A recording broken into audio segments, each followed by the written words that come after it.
gueule. Ah! Alors, aujourd'hui, nous allons parler des anomalies qui existent sur Terre. Alors, de quoi ça parle du coup? Je pense que je vais pas vous énumérer, je vais vous faire direct petit à petit.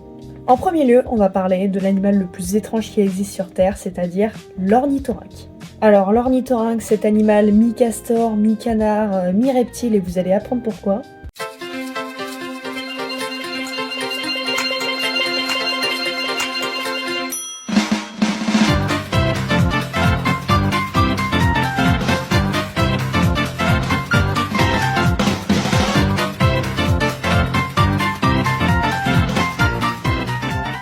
Donc ce gros castor avec un gros bec de canard, c'est pas un mélange entre tous ces animaux. Direct un fun fact, les explorateurs qui l'ont découvert pour la première fois, ils ont cru à un canular. Ils pensaient que c'était quelqu'un qui avait cousu un bec de canard sur une peau qui s'apparentait à un castor. Ils ont essayé de chercher des coutures en vain, mais une fois qu'ils en ont rencontré des vivants, ils ont commencé à se dire là, c'est peut-être vrai ça en fait. Donc cet animal assez étrange, il a deux particularités. C'est d'abord qu'il est venimeux. Et les trucs venimeux, normalement, ça ressemble à ça. Alors venimeux, c'est quand même très spécifique, c'est uniquement le mâle. La femelle, elle l'est, mais au tout début de sa vie, après, elle ne le devient plus. Attendez, on va retrouver. Les mâles portent des aiguillons venimeux de 15 mm le long des chevilles, reliés à une glande située dans la cuisse, appelée une glande crurale.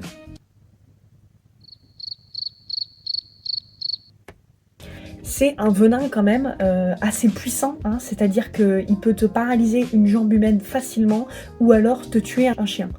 Bon, après vous n'avez pas de risque parce que c'est un animal qui habite uniquement en Australie. Forcément, ça vient de l'Australie, ces bestioles cheloues.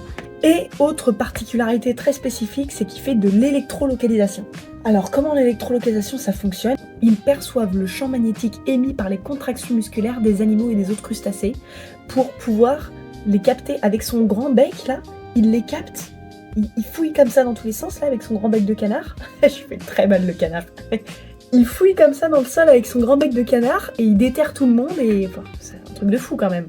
C'est un mammifère, hein, c'est le seul connu qui est capable de faire ça. Bon, malgré que ce soit un animal quand même exceptionnel, l'ornithorynque, on va pas trop s'attarder sur lui, on va tout de suite parler de l'okapi. Alors, l'okapi, c'est quoi? C'est un espèce de grand cheval avec des rayures de zèbre. Quand j'étais petite, je croyais que l'okapi, c'était un croisement entre une biche et un zèbre. En fait, c'est aussi grand qu'un cheval, donc ça fait 1m80 au garrot, donc c'est pas une biche. Mais c'est pas non plus un croisement entre un cheval et un zèbre, c'est en fait une girafe. C'est une girafe extrêmement primitive qui a été découverte par les pygmées. Et d'ailleurs, les pygmées vivaient au Congo. C'est donc une girafe, donc un très grand ruminant, qui a une langue de 30 à 50 cm. Voilà la taille de sa langue. Il peut faire 3 fois le tour de ma tête avec sa grande langue. D'ailleurs, je pense qu'on peut battre un record de gestation. On dit toujours que c'est les baleines qui ont le plus grand temps de gestation. Mais la baleine bleue, c'est 12 mois de gestation, alors que l'okapi, c'est 15 mois de gestation. D'ailleurs, petit fact, le record de gestation pour un animal, c'est de 53 mois. C'est un poulpe qui le détient. Les okapis communiquent avec des gémissements, des grognements et aussi des infrasons, comme pourraient le faire les éléphants. Dernière info sur les okapis, leur alimentation. L'okapi, comme je l'ai dit, c'est un ruminant. Il se nourrit de forbes, une feuille extrêmement toxique pour l'homme, et pour pallier à ça, il mange du charbon. Et pour terminer cette vidéo, on va parler d'un animal un peu plus commun. C'est la mule et le mulet. À ne pas confondre avec le bardeau, dont la femelle est Brigitte Bardot. La mule et le mulet sont issus d'un croisement entre une jument et un âne, alors que le bardeau est issu d'un croisement entre une ânesse et un cheval. Le mulet, comme vous le savez peut-être, est stérile.